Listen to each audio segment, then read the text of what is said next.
I love what you said. You said two things that really hit me. And I was like, oh, that's great. One is I tried to fill the void very young because I got sober at 16 years old through a overdose near death experience. That's how I was not looking to get like I was having a grand old time. Ain't that the thing with spirituality? I had someone who said to me, I was dating this guy and I was like, he's so spiritual. She's like, well, no one chooses to be spiritual. Promise you that. Yeah, So he's yeah. got a story there, you Yeah, know? there's a story there.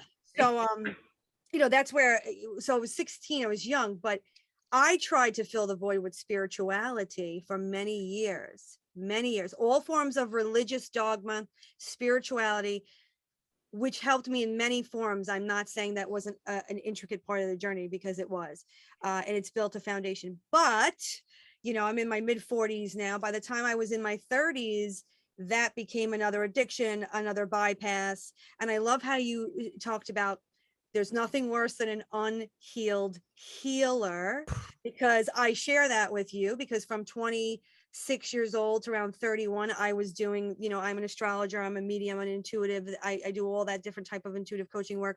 That was me. That was me. I was doing the same thing. And then had this huge revelation one day of, oh my God, like, what is this really about? And am I just bypassing through this craft? And we see so much of that today. I think more today than ever. There's a lot of spiritual aspects. It's, I mean, I feel like we should ban the word wellness. It's so profound. Like, it's so profound, because I was in session with this woman. She came back to, you know, gosh, I have to say my work is so beautiful. The thing I'm most impressed with in my eating disorders work is that people come back to treatment often. You know, that as we do, right? Oh, I can't do this.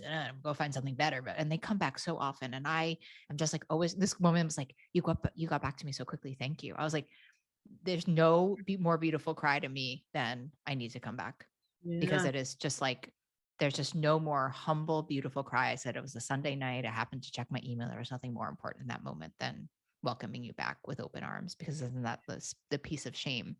She was saying to me that one of the reasons that she left treatment was because she went to life coaching.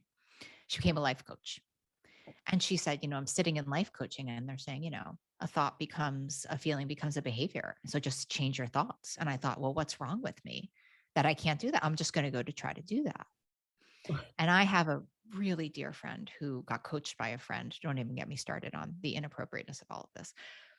And her friend said to her the same thing. And she said, you know, these diets are not the problem. You're the problem, because you're the common denominator in all of these diets. Talk about victim shaming, right? And if you just change your thinking, I know. And if you just change your thinking, and I said to her, I said to my friend, Kimmy, I said, Kimmy, you wait till that woman's mother dies and then you tell her to go change her thinking and then change her, you know, it's like, no, no. And I am like, I'm on a rampage about this though, ladies. Let me tell you. Well, this is our thing.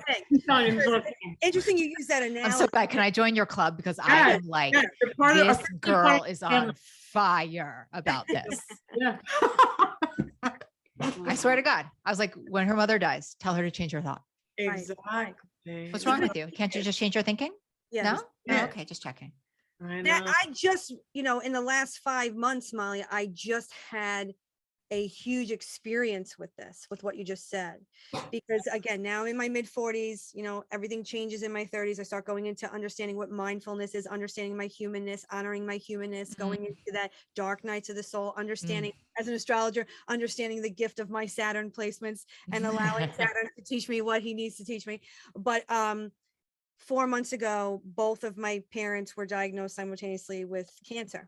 I'm so sorry. And I become their full-time caretaker. And I could not, it didn't matter what I knew as a medium. It didn't matter what I was in seminary for 3.5 years. It didn't matter. None of it mattered. The pain is the pain. And the pain is the pain. And the pain is the teacher. Yeah, that's it. That's it. And the pain is the teacher. I have this, you know, I'll just say my sponsor, right? My sponsor and my 12-step fellowship, I had this gnarly break. It's just so bad. It's so bad in March. And my sponsor every morning is like, so she can't tolerate, it's her issue with my feeling, right? I'm just in the darkness. And she says to me, well, have you prayed and have you meditated? And I say, finally, I say to her, Beth, let me tell you something. when I'm on the phone with you, I'm going to promise you that I have prayed, I've meditated, I've journaled, I've written a gratitude list. I'm just fucking sad. Exactly. Right. Can you Exactly. just That's it. sit with me while I'm sad? Because Yes.